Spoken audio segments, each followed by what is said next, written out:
আসসালামু আলাইকুম আমার প্রিয় আপু ভাইয়েরা, আপনারা সবাই কেমন আছেন? আশা করি সবাই ভালো আছেন। আপনাদের দোয়া এবং আল্লাহর রহমতে আমরাও ভালো আছি। এই যে দেখেন, গতকাল বিকেলে হঠাৎ করে এই পানির ভিতরে কারা চলে আসে। আসলে বিকেল বললেও ভুল হবে, সন্ধ্যার আগ মুহূর্তে ছোট মামা মামাতো বোনদেরকে নিয়ে আমাদের বাড়িতে আসে। আর আমাদেরকে তো বলে না আসলে যা হয়। এই যে দেখেন গ্যাসের অবস্থা, চায়ের জন্য পানি বসিয়েছি, সেটাও কিন্তু গরম হচ্ছে না।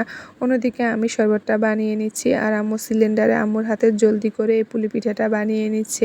আসলে তারা আসতে সন্ধ্যা হয়েছে, তার একটাই কারণ, তারা কিন্তু ছোট আন্টির বাড়িতেও যায় আর সেখান থেকে আমাদের বাড়িতে আসে। এই তো এখানে কিন্তু তাদেরকে নাস্তা দিয়ে দিই, সাবুদানার পায়েস, পিঠা, আম, শরবত, চা এগুলোই দিয়ে দিই।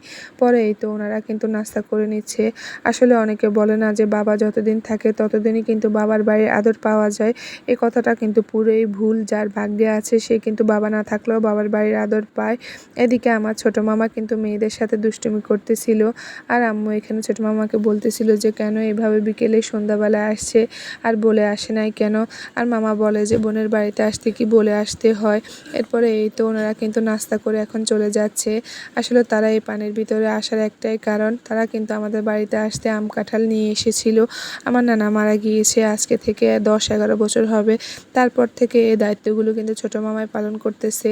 এই যে দেখেন, বোনের বিয়ে হয়েছে এত বছর, তারপরে ভাগ্নিদের বিয়ে হয়েছে, ভাগ্নিদের ঘরে ছেলে মেয়ে হয়েছে, তারপরেও কিন্তু এইসব দায়িত্বগুলো পালন করছে। আর ওরা বলতেছে যে চারদিকে অন্ধকার হয়ে যাচ্ছে আর চারদিকে পানিও, তাই মামা বলতেছে যে বেশিক্ষণ বসবে না। এই তো নাস্তা করে কিন্তু চলে যাচ্ছে, সঙ্গে কিন্তু আরিবাকে নিয়ে যাচ্ছে, আরিবাকে মজা নিয়ে দিবে তাই। এদিকে আরিবার পছন্দের জেলি, মডেল ভাজা এগুলো নিয়ে চলে আসে, আর এদিকে মামারা আম, কলা, অনেক বড় একটা কাঁঠাল এগুলো নিয়ে চলে আসে। আমাদের ভিডিওগুলো আপনাদের কাছে কেমন লাগে কমেন্টে জানাবেন। সবাই ভালো থাকবেন।